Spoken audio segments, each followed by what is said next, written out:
ಎಲ್ಲಿಗೂ ನಮಸ್ಕಾರ ಬಸ್ಸು, welcome back to Sagar stories. ಮಗ ಟಾಪ್ 5 ಕ್ರಿಕೆಟಿಂಗ್ ಅಪ್ಡೇಟ್ಸ್ಗೆ ಎಲ್ಲರಿಗೂ ಸ್ವಾಗತ. ಮೊದಲನೇ ಅಪ್ಡೇಟ್ಗೆ ಹೋಗುವಂಥ ಸಮಯ. ಗೌತಮ್ ಗಂಭೀರ್ ಸೈಲೆಂಟ್ ಆಗೋಗ್ಬಿಟ್ಟಿದ್ರು, ಯಾಕಂದ್ರೆ ಏನೂ ಮಾತಾಡ್ತಿರ್ಲಿಲ್ಲ ಈ ವಿಚಾರದ ಬಗ್ಗೆ. ಇಂಡಿಯಾ ಪಾಕ್ ಮ್ಯಾಚ್ ಆಡಬೇಕಾ ಆಡಬಾರ್ದು ಅನ್ನೋ ವಿಚಾರದ ಬಗ್ಗೆ. ಯಾಕಂದರೆ ನಮಗೆ ಗೊತ್ತಿರೋ ಹಾಗೆ ಇವರು ಇದಕ್ಕೆಲ್ಲ ಸಪೋರ್ಟ್ ಮಾಡೋಲ್ಲ. ನಮಗೆ ಕೋಚಾಗಿ ಬಂದಾದ್ಮೇಲೆ ಇವ್ರು ಈ ಥರ ಸೈಲೆಂಟ್ ಆಗಿದ್ದಾರೆ ಇದನ್ನೇ. ಇಲ್ಲ ಅಂದರೆ ನಾರ್ಮಲ್ ಆಗಿದ್ದಿತ್ತು ಅಂತಂದರೆ ಏನಕ್ಕೆ ಆಡ್ತೀರ ಹಂಗೆ ಹಿಂಗೆ ಅಂತೆಲ್ಲ ಪಕ್ಕ ಧ್ವನಿ ಅಂತೂ ಖಂಡಿತ ಎತ್ತಿರೋರು. ಇಲ್ಲಿ ಕೋಚ್ ಆಗಿರೋದ್ರಿಂದ ಅವ್ರನ್ನ ಗಪ್ ಚುಪ್ ಮಾಡಿಬಿಟ್ಟಿದ್ದಾರೆ BCCI ಅವರು.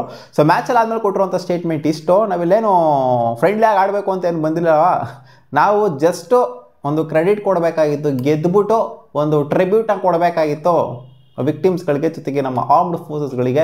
ಇವ್ರ ಮೇಲೆ ನಾಯಿ ಹೊಡೆದಂಗೆ ಹೊಡೆದ್ಬಿಟ್ಟು ಕ್ರೆಡಿಟ್ ಕೊಡಬೇಕಾಗಿತ್ತು ಅಷ್ಟೇ. ಅದಕ್ಕೋಸ್ಕರ ಬಂದಿರೋದು. ಇವ್ರ ಹತ್ರ ಹ್ಯಾಂಡ್ ಶೇಕ್ ಮಾಡುವಂಥದ್ದು, ಜೊತೆಗೆ ಇವ್ರನ್ನ ಹಗ್ ಮಾಡುವಂಥದ್ದು ಇವೆಲ್ಲ ನಮಗೆ ಬರೋದು ಇಲ್ಲ ಇನ್ಮೇಲೆ ಅಂತ ಹೇಳಿದ್ದಾರೆ. ಅಪ್ಡೇಟ್ ಬಿಟ್ಟು ಸ್ಟೇಡಿಯಂನ ಆಚೆ ಪಾಕಿಸ್ತಾನದ ಫ್ಯಾನ್ಸ್ಗಳು ಯಾವ ಥರ ರಿಯಾಕ್ಟ್ ಮಾಡ್ತಾ ಇದ್ರು ಅಂತಾನೆ ಮ್ಯಾಚ್ ಆದಮೇಲೆ.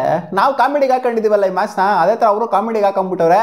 ಅವ್ರು ಹೇಳ್ತಾವ್ರೆ ನೆಕ್ಸ್ಟ್ ಸೂಪರ್ ಫೋರ್ಸಲ್ಲೇನೋ ಮುಖಾಮುಖಿ ಆದರು ಅಂತಂದರೆ ಇಂಡಿಯಾ ಬಾಯ್ಕಾಟ್ ಮಾಡ್ಬಿಡಿ, ನೀವು ನಾವು ಫೈನಲ್ ಬರಬೇಕು ಅಂತ.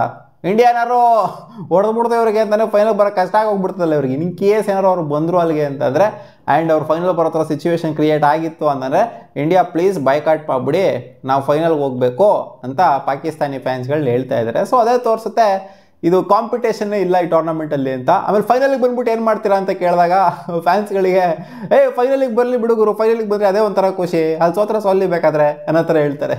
ಏನು ಹೇಳೋಣ ಇವರಿಗೆ. ಅಪ್ಡೇಟ್ ಬತ್ತಿ ರಶೀದ್ ಲತೀಫ್ ಅವರು ಮಾತಾಡೋರೆ, ಹಿಂಗೆಲ್ಲ ಮಾಡಬಾರ್ದಾಗಿತ್ತಪ್ಪ ಇಂಡಿಯಾ.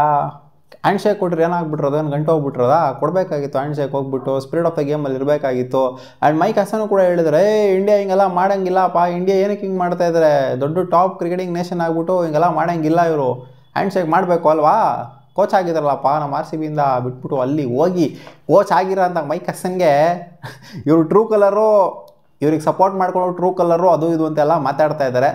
ಟ್ರೂ ಕಲರ್ನ ತೋರಿಸ್ತಾರೆ, ಇಷ್ಟರಲ್ಲೇ ತೋರಿಸ್ತಾರೆ.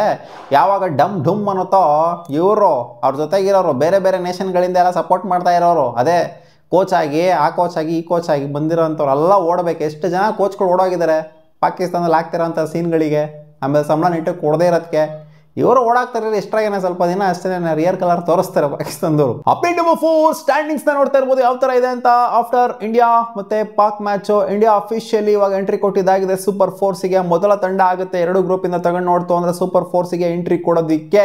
ಇನ್ನೊಂದು ಮ್ಯಾಚ್ ಇದೆ, ಅದನ್ನು ಪಕ್ಕ 100% ಹೊಡೆದೇ ಹೊಡಿತಾರೆ. 2 ಮ್ಯಾಚ್ಗೆ ಸೂಪರ್ 4 ಎಂಟ್ರಿ ಆಗಿದೆ. ಇನ್ನು ಸೆಕೆಂಡ್ ಗ್ರೂಪಲ್ಲಿನ ಯಾವುದೋ ಎಂಟ್ರಿ ಎಲ್ಲ ಆಗಿಲ್ಲ, ನೋಡೋಣ ಯಾರು ಕ್ವಾಲಿಫೈ ಆಗ್ತಾರೆ ಅಂತ. ಅಲ್ಲಿ ಶ್ರೀಲಂಕಾ ಮತ್ತು ಅಫ್ಘಾನಿಸ್ತಾನ ಕಂಫರ್ಟಬಲಾಗಿ ಕಾಣಿಸ್ತಾರೆ, 1-1 ಕೂಡ ಗೆದ್ದುಬಿಟ್ಟು. ಬಾಂಗ್ಲಾ ಕೂಡ 1-1 ಮ್ಯಾಚ್ 2-1 ಮ್ಯಾಚ್ನ ಗೆದ್ದಿದ್ದಾರೆ. ಆ್ಯಂಡ್ ಇಲ್ಲಿ ಒಮಾನ್ ಮತ್ತು UAE ಅದು ನೆಗೆಟ್ ಮಾಡಲೇಬೇಕು ಅದನ್ನು. ಇನ್ನೊಂದು ಮ್ಯಾಚ್ ಇದೆ ಇವರಿಗೆ UAE ಮೇಲಿದೆ, ಹೊಡಿತಾರೆ ಅಂತ ಕಾಣಿಸಿದೆ ಪಾಕಿಸ್ತಾನದವರು. ಸೊ ನೋಡೋಣ ಇನ್ನೊಂದು ಸಿಗ್ತಾರಲ್ಲ ಅಲ್ಲಿ ಸೂಪರ್ 4 ಅಲ್ಲೂ ತಲೆ ಮೇಲೆ ಬಿಟ್ಟು ಕಳಿಸೋದು ಇದ್ದೇ ಇದೆ. ಅಪ್ಡೇಟ್ ನಂಬರ್ 5 ಅಫ್ಘಾನಿಸ್ತಾನ್ ಕ್ರಿಕೆಟಿಂದ ಅಪ್ಡೇಟ್ ಬರ್ತಾ ಇದೆ ಮಗ. Naveen ul Haq has been ruled out due to shoulder issues. Shoulder injury ಆಗಿರೋದ್ರಿಂದ ಏಷ್ಯಾ ಕಪ್ಪಿಂದ ಈಚೆಗಡೆ ಉಳ್ಕೊತಾರೆ ಅಂತ ಅಪ್ಡೇಟ್ ಬರ್ತಾ ಇದೆ. ಕ್ವಾಲಿಟಿ ಟೀಮಿನ ಅಫ್ಘಾನಿಸ್ತಾನ್ ಸೈಡು. ನವೀನ್ ಉಲ್ಲಾಕ್ ಕೂಡ ಕ್ವಾಲಿಟಿ ಪ್ಲೇಯರ್ನ T20s ಅಂತ ಬಂದಾಗ. ಸೊ ಅನ್ಫಾರ್ಚುನೇಟ್ಲಿ ಇಂಜುರಿ ಆಗಿದೆ. ನೋಡೋಣ ಯಾರನ್ನ ರಿಪ್ಲೇಸ್ಮೆಂಟ್ ಆಗಿ ಅನೌನ್ಸ್ ಮಾಡ್ತಾರೆ ಆ್ಯಂಡ್ ಯಾವ ಥರ ಇವರು ಟೂರ್ನಮೆಂಟಲ್ಲಿ ಕಾಣಿಸ್ಕೊಂತಾರೆ ಆಫ್ಟರ್ ನವೀನ್ ಉಲ್ಲಾಕ್ಸ್ ಇಂಜುರಿ ಅಂತ. ಮತ್ತೆ ಸಿಗೋಣ ಮುಂದಿನ ವಿಡಿಯೋದಲ್ಲಿ ಗಾಯ್ಸ್, ಬಾಯ್.